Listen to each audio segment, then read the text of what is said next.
I'm thrilled tonight to introduce our first speaker. John Griffin is Executive Director of Partners in Democracy Mass Action. Before coming to Partners in Democracy, he spent a decade working in Massachusetts politics and policy, including as Massachusetts Policy Director at Democrats for Education Reform. He has experience advising nonprofits, campaigns, and civil society organizations on achieving their policy goals, both in Massachusetts and Washington, D.C. John holds a master's in public policy degree from the Harvard Kennedy School and speaks French, Spanish, Italian, and modern Greek, which is 4 more languages than I speak because I'm only good in English. He lives in Walpole, where he grew up, and I think tonight is just the perfect time for us to start thinking about the upcoming elections and how we are going to vote on important issues. So please welcome John. Thank you. Thanks, everybody. I appreciate being here. I forget that I added the language thing to the bio many years ago. Now I feel like I have to do a little routine of different hellos, so I'll skip that. I'm for Partners in Democracy. We're an organization that was founded in Massachusetts to work on making our democracy here more inclusive, more responsive, more accountable to the people of Massachusetts. And we're doing that through our work on some ballot questions that will be on your ballot this year here in Massachusetts. There are going to be 9 ballot questions on your ballot, so that is more than we've had since I think 1994 is the last time that we had 9 ballot questions. There are a lot.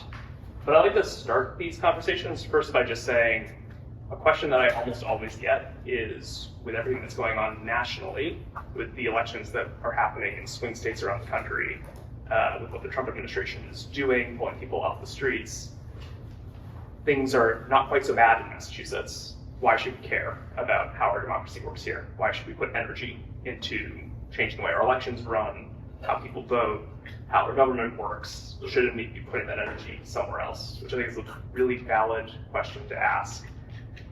And the way that I think about this is that there will come a time, hopefully very soon, when Donald Trump is no longer president of the United States. And it is the case that whatever democracy looked like in this country in 2016 will not be the way that democracy looks after Donald Trump is president. There will be a next chapter. And the big question is going to be, what does that next chapter look like? And I think the country is already trying to think through that question. I think Massachusetts should be a leader in that. I think that here in Massachusetts, we have an obligation to the country to put our foot forward and take leadership in the question of what democracy should look like, as we have many, many times in the past. And I think more often than we'd like to admit, we're not really in a place in Massachusetts to take that leadership role. In Massachusetts, in this moment when we're all really focused on gerrymandering and people that are trying to take away the right to vote in other parts of the country, we have bigger gaps in our turnout between white and black Americans than they have in Louisiana or Mississippi. Say that again. We have bigger turnout gaps between white and black people in Massachusetts than in Louisiana or Mississippi. We have the state legislature, one of only 2 where you don't have a right to make public records requests of your own legislators. And voters in Massachusetts have the least choices on their ballot of any state in the entire country, and have for the past 6 electoral cycles.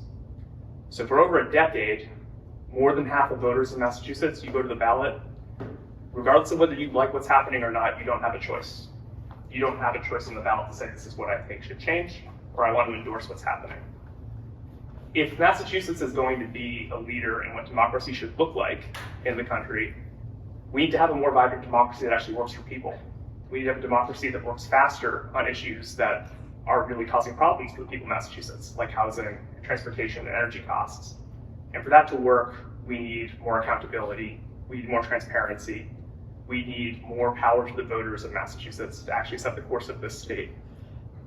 And the good news is that there are ballot questions that will be on your ballot that are trying to do that this year.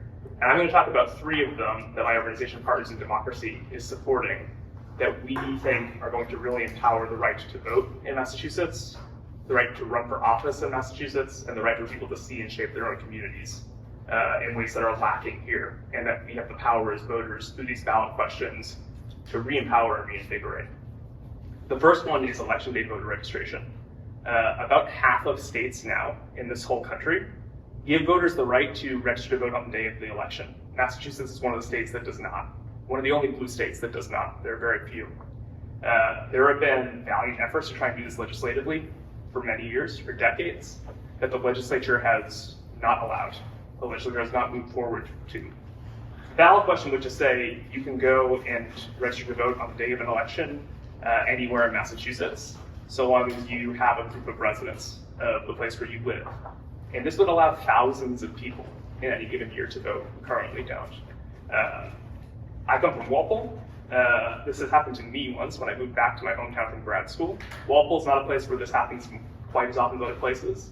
In places that have high populations of renters, high populations of students, and also high populations of seniors, hundreds of people every year in some of these communities get turned away from the ballot because they've moved from one address to another within their city, or because the election is on moving day, September 1st, as it is this year, and you haven't had an opportunity to register in advance. So this is just to say, I think everyone should be allowed to vote in Massachusetts, while there are some states that are trying to take that vote away. And we don't see any reason why the state in the country that has so often been at the forefront of democracy should be on the back half of the country in that right to vote. So that's election day voter registration. The second ballot question, and I should say election day voter registration is question 4. We now have ballot questions for all of these ballot questions as of a couple of weeks ago. So yes on 4. The second ballot question I'm going to talk about is question 1, and that is public records access in Massachusetts. So like I said, Massachusetts is one of only 2 states in the entire country, the other one is Michigan, where voters don't have the right to make public records requests of either the governor's office or the legislature. I'm an elected official in my hometown, Walpole. I'm a planning board member, and anyone who's been in local office or knows people in local office will know that you are subject to the public records law. So if I ever have an email exchange with my fellow board members, with the state rep, state senator, where I'm talking from the perspective of I'm an elected representative in Walpole, all of my emails are public records, and I have to behave as such. That's also true of every executive office other than the governor's office. So somebody in the Department of Education, Department of Transportation, they already all abide by these public records rules. The legislature does not, because they passed an exemption for themselves in the public records law. And again, very few states have that with the legislature, which means that you don't have a right in law to know how your legislator votes in committee, to know what gets proposed as legislation and then not voted on, to know what lobbyists have said on given bills, to know whether people have given testimony, and to see everything that's been said by your fellow citizens. Those are all things that the legislature sometimes does by its own right, and sometimes doesn't, and there's no legal right to it. They can always take it away. The ballot question just says there's no more exemption for the legislature or the governor's office. The citizens have the right to know what's being done in their name. In the same way that every city and town has to abide by these laws, our lawmakers should also have to do that. And that is question 1. Public records information. And then the last ballot question I'll talk about, which often takes the most time to talk through, is about this problem of having the least competitive elections of any state in the entire country, the fewest choices for voters. It's called all-party primaries. And what it does is it makes our state elections for federal and state offices work more like city elections do now, meaning that you don't have separate party primaries. And instead, you have everyone that wants to run for an office run on the same primary ballot with their party next to their name, and also with any endorsements that they've accepted next to their name. The voters pick their top 2 favorite. Every voter votes for 1. And the 2 most popular move forward to the second round, November. What that means is that any race where there is competition, that competition gets decided in the general election where most people vote. The problem right now is that anytime that there's competition, it gets decided in the primary in most places in Massachusetts, because Massachusetts is mostly a blue state. I'm a Democrat. I don't think that's a problem. The problem is that our elections assume 2-party competition when we don't have it in Massachusetts. Most people vote in November. 70% of voters vote in November. But those people don't ever have a say in their elections because almost all of the choices that are ever available happen in the primary. And because they get decided in the primary, it's much harder to challenge incumbents because you know that you're running up against the entire infrastructure of the party that runs that primary. So the whole thing means that you have less choices, and those choices get decided by a much smaller number of people. We want to open it up so that we're giving the choice to the full electorate in Massachusetts. And so every elected official, every politician knows that they need to listen to their voters. Because if politicians don't have electoral competition, if they're not actually having to go and talk to their voters, they're not ever going to actually listen, is the key idea of this ballot question. The idea is to say, let's meet voters where they are, which is in November, and let's put the competition there. And again, the other key piece of this is that it's meant to help grassroots organizations build electoral power because their endorsements will show up right on the ballot. So you can see this candidate is a Democrat who has support from the grassroots. This is a candidate who's a Democrat who's not. And voters will be able to make that choice instead of having to happen before anybody actually votes. So the three of them together, again, is about you want to have everybody have the right to vote in Massachusetts, but you also want to have them all have actual choices when they go and make that vote. You want them to actually control who is being elected to lead in the state, the direction that the state is going in. And then when they go and make those choices, you need them to have the information that they require to make choices that are consistent with their values.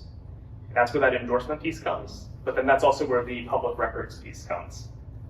Right now, as voters in Massachusetts, we send a lot of great people to Congress. That's very true. There are a lot of great leaders in Massachusetts at every level, but we do have the least choice.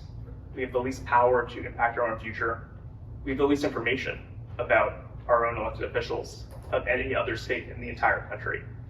And I think that we have a chance to lead going forward, and that by passing these ballot questions, we can take the first step to saying we actually want to have a vibrant democracy here that meets voters where they are and gives us real democratic accountability over the choices that matter to the future of the Commonwealth.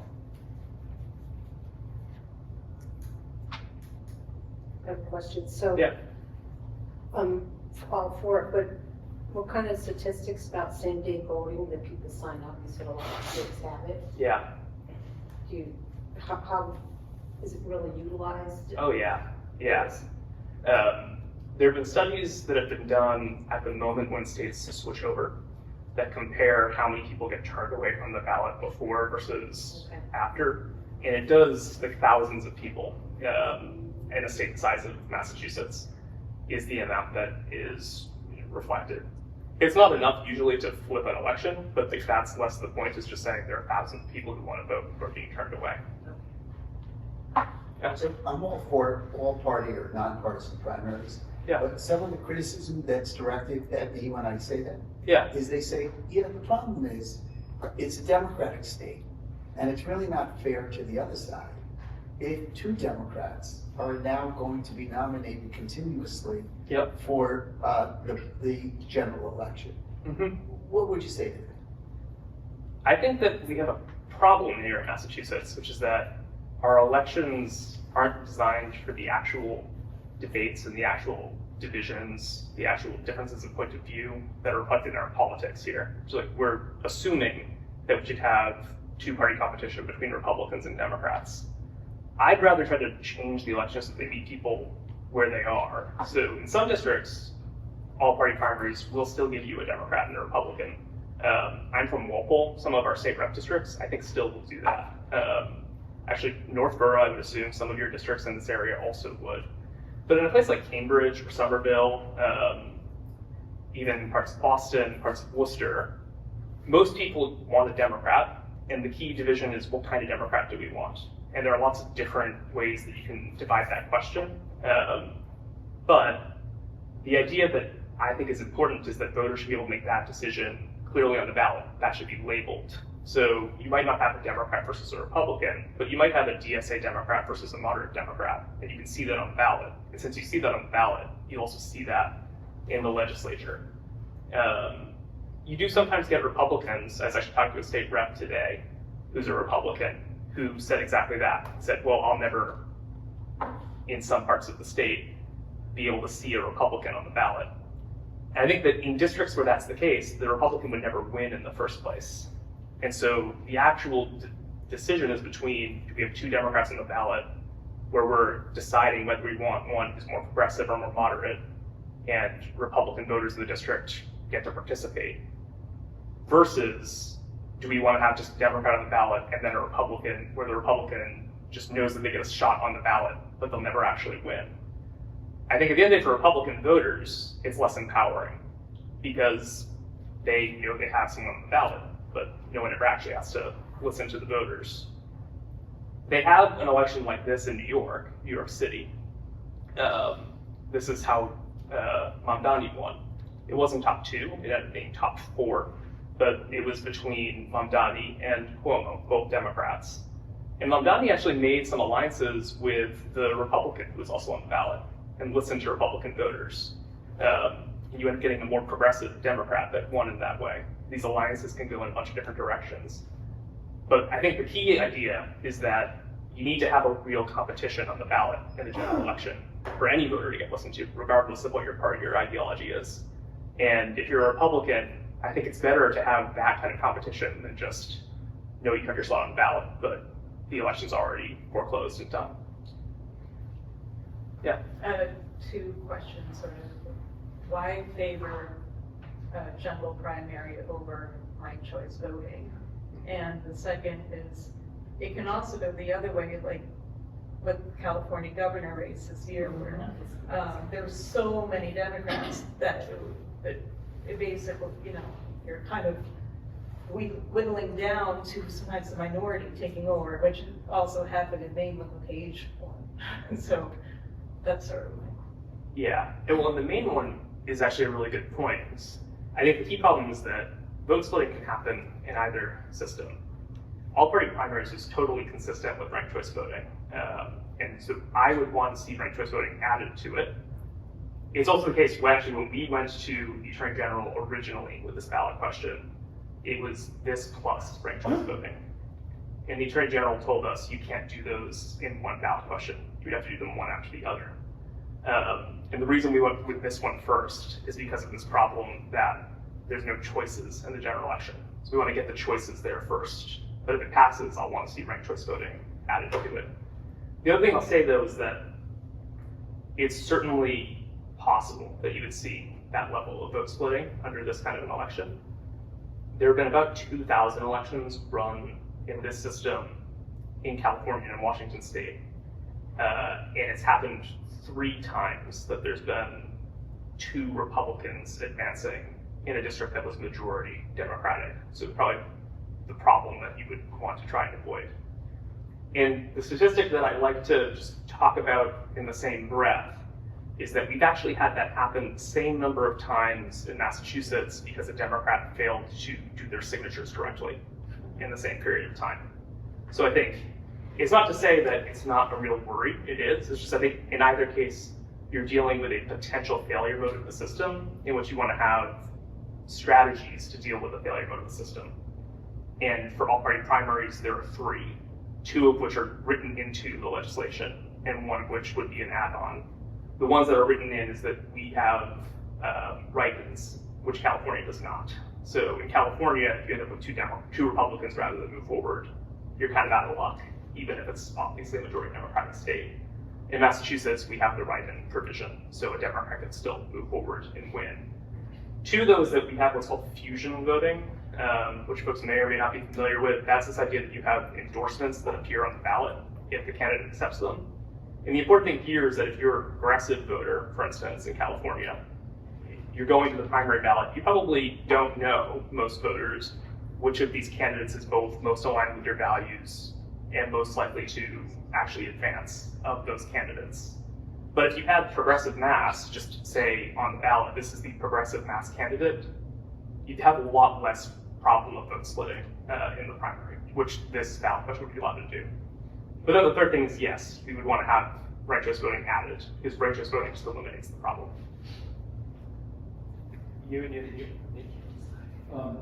So I have the same concern that was just expressed, and really think that ranked choice voting needs to somehow become part of this, even if it is 2 valid questions on the same ballot. That would be one way to solve it, or I think ranked choice voting is a higher priority than the jungle primary method. And I would rather, if they had to go different years, I would much rather have that happen. So I'm not supportive of I'm supportive of the concept, but not of the implementation. Okay. The one question I have is I had not thought, I don't think I had heard about the endorsements being listed on the ballot. How does that work? How does a group become an endorser that gets listed on the ballot? Could Dane say, we endorse Senator Markey and have our name under there? Or would thousands of groups potentially be listed? There's a lot of research that's been done on this. It works the same way that minor parties work now. And so you could, so GAIN itself, are you a 501c3 or not? Okay, so then you don't have any problem. You could just do it.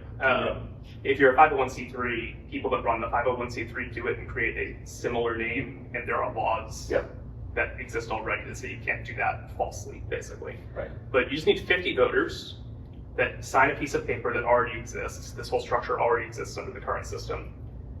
This is our party name. You submit it to Secretary of State, and you have what's called political designation status, same as the Green Party or the Libertarian Party. The reason why you would see more of them under the structure is because you can do it, like a candidate can show multiple of those nominations or endorsements. I see there being a lot of these groups formed. I mean, theoretically every indivisible group and crazy groups, and you could have the group of, I hate X group as the name, and then endorse a candidate you're trying to attack. And then if the candidate has no choice about the candidate has to accept it. Right. Then no. Like I said, it has to be mutually robust. Yeah, no, I agree that's the way it should work. And then you could have Senator Markey running, and I'm picking him because he will not run again, with this format, because I hope he wins. And he said this is his last election. But then it was Senator Markey endorsed by the I Hate Gays Committee. No. I mean, unless Senator Markey wants the I Hate Gays Committee. Oh, Senator Markey would have to accept the would have to accept it. Yes. Okay. So that's written into the law. Gotcha. Okay. Okay. And the other thing to say is there's been research on this question of how many actually form. The mechanism only helps you as an organization, as in voters will only act on the endorsement if the voters already know who you are and trust you. Yeah. So if you're an indivisible group, if you're GAIN, for instance, voters in this area presumably would be impacted by that endorsement. If you're a donor who decides I want to create Americans for Tax Fairness and no one knows what that is, the effect on voter behavior is essentially zero. There's been a lot of studies on this question in California, actually, where they don't use this system, but the studies that give people a piece of paper going into the ballot says here are the endorsements for these candidates. So the number that get formed is limited by the fact that it's only valuable if the organization already has voter trust. You can put in one sentence. It's only one sentence under that candidate's name. Yeah, so the way it looks like, to use Senator Markey, for example, Senator Markey's ballot line would say, Ed Markey, Democrat. It will always say what party you're registered to, no matter what. And then it would say endorsed by the Democratic Party, the Working Families Party, and Indivisible Mass Action. I think it was you first, so. Yeah, and I don't know if I'm understanding this correctly, but the one that you're talking about with the legislation, that they have to open up their correspondences basically to the public, or have them available to the public. Is that also part of the fact that they're not acknowledging that the audit ballot went through, that they don't want to be, that audit is kind of protecting them, so once this other one, if it goes through, that opens up people being able to see what they're doing? 100%. The audit will kind of coexist with that. Yes, that's exactly right. And so the auditor is a major supporter both of the public records question, the one you described, and also of the all-party primaries question. And basically, the key of difference is that the legislature is arguing that the audit can't go forward because there's a separation of powers problem between different parts of the government. However seriously you want to take that, when it comes to the citizens having the right to information, there's no such problem. The only barrier right now to us being able to make public records requests is just this piece of language in the public records law that just says the legislature is not applied. So if you just take that away, the whole problem becomes moot. Yes. Yeah. All right. So you said we, in Massachusetts, we have the least competitive elections in the country. Yep. Is that because of people running unopposed, or is it just because of incumbents always winning, or Democrats always winning? Like, how is that measured? It's all of the above. So the statistic is, of all of the districts in the state, how many of them fulfill not the requirement, how many of them are such that if a voter goes to vote, they just see one person on the ballot, whether it's an incumbent or, sometimes someone retires and then there's a ready-made new person. So it's literally like no choice. Literally, yes. And it is more than half of elections every year.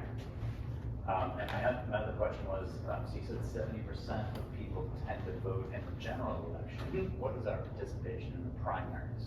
It varies really widely depending on what year that you're in. It almost never goes above a third. I think there was one election in the past 25 years where it went above a third, like 38%. In 2024, it was 17.5% voted in the primary, and that was between the two primaries. So if you think in a major Democratic district, the number will actually be lower. Yeah. You mentioned California. I think a couple of months ago, they mentioned that there is going to be a choice between a Republican and Democrat for governor of California. Yeah. I can see where that could be a concern because they did have an election a few years ago where you had Loretta Sanchez, Congressman, Democrat. Yep. You had Kamala Harris. Yeah. I think was the Attorney General. They both won, so there wasn't any Republican Yeah. running. It was a choice between those two, but those are the two that got the most votes. Yeah. So I can see where it could be, depending on your view, could be good on one hand for one party and bad for another, and vice versa. Yeah, I think in either case, what will happen under this system is that the two people that get the most votes, regardless of party, in the first round, that have the most support, will be the people that move forward. In California, which is majority Democrat, I actually think that election, the Kamala Harris versus Loretta Sanchez election, is it's a positive case of what could happen here, where you can see in our governor's race, for instance, last time around, the general election would have been between Maura Healey and Sonia Chang Diaz, as opposed to between Maura Healey and Jeff Deal, I think, at that time around. Sometimes forget which Republican is where. It might not change who eventually wins. It changes how people campaign, though, because they know that they actually have a real competition on the ballot in November. And there are a lot of congressional races where you would have two Democrats on the ballot instead of a Democrat and a Republican with no chance. So another good analog is in Jake Auchincloss's seat. His second place Democratic challenger, Jesse Vermel, got more votes than the Republican that won the Republican primary. So instead of Jake Auchincloss winning in the primary with a small plurality and then moving forward and basically having a competition, you would have had an election between Jake Auchincloss and Jesse Vermel, one-on-one. Yeah. I know we're almost out of time, but when I think of money, and I think Yeah. of what happened in, was it Michigan, where, it was Michigan, $9 million was spent by Yeah. one and the Republican, and still they lost. Yeah. But yet, I worry. Yeah. About the crazy influence of Oh, yeah. money, social media, lies, just flat out lies and such. How does that intersect with really the social engineering that this is ultimately doing, which is allowing more nuance in a vote? Yes.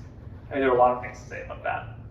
One is that primaries are incredibly expensive and getting much more expensive. And a reason for that is something that would be a problem under the California model that's less of a problem under our model because of its endorsement of the ballot. And the reason why I say that, if you look at the scholarship on money in politics is most effective when voters don't have information about the candidates that are on the ballot. Because when voters don't have information about the candidates, name recognition is, name recognition is most important, so people put a lot of money into ads, and the ads are very effective. And so the problem with primaries then is that voters most often will rely on the party cue, like the party that someone runs on, which is why it's harder to spend money effectively in general elections, because people know that they like a Democrat or a Republican. And so when you have 9 Democrats on the ballot, and you're down ballot and voters don't know the difference among these 9 different Democrats, and they don't have the different parties to distinguish, a lot of times just the ads will make the most difference. If you put a lot of money in, people will know the name recognition that goes up. So that's a big problem for all-party primaries in the California model, where you don't add any more information. And that's why we added these endorsements on the ballot, because the endorsements, it acts like a free mailer for the groups that. It's almost educational. Exactly. There's this piece that we're missing right now is no one's talking about actually Yes. the issues or. Yeah. It's selective though, because the candidate has the right to accept or decline Yes. that endorsement. So they may be endorsed by a powerful Yes. political group that might be a, Not might be a popular. lightning rod. Yes. And so they will let them do their thing without it, Yes. without doing that, and that's. But on the other hand, if you're in that kind of a situation, you could also have an organization that is on the opposite side, whatever that debate is, and they would make the endorsement, and so you could see that on the ballot. Yeah. Except that sometimes there aren't direct. No, not always. Yeah. Yeah. So I'm just going to make a comment on that. Because it's the candidates, kind of, as you said, a free advertisement for them, it makes them have to research like a person, an organization that they want them to be recommended for. So they have to do a little bit of work to make sure, it's kind of like you're doing a marketing of yourself. Yeah. And therefore, the people that follow you would be a grassroots people who kind of help that candidate. It's just another dimension that isn't available right now because people, like I am one of those, I would love to vote for other people, but we don't have a lot of choice, or maybe we don't know it and people don't look at it until the primary. I have to go vote because I have this ballot question. Oh, there's only Democrats. I'm not gonna. But now it'll be like, oh wait, which of these Democrats am I really wanting to be in? And the fact that there'll be a progressive or a liberal. We don't need 2 parties. We need, that when I was young, and I'll be quiet, I'll shut up. We had, Republicans and Democrats, but we also had liberal Republicans, liberal Democrats. We had a coalition, and there was bipartisan stuff, and that's where we really need to get back to. And I think this is a step to that. So I knew about it, and I wanted to have your perspective. Yeah. So I appreciate I'm that. happy. Thank you. And one thing I'll say in addition to that is, I think where that goes is exactly right, is a lot of the competition that exists politically in Massachusetts is between different factions within the party. And right now that all gets decided sort of in legislative rooms, in endorsement processes that people don't see before people vote. This election system says, yes, that is the competition that exists. We don't want to change the voters. We just want to say that competition should be decided by the voters. Thank you very much. Thank you, everybody. I'm going to pass around a little sign-up sheet to get a little more information.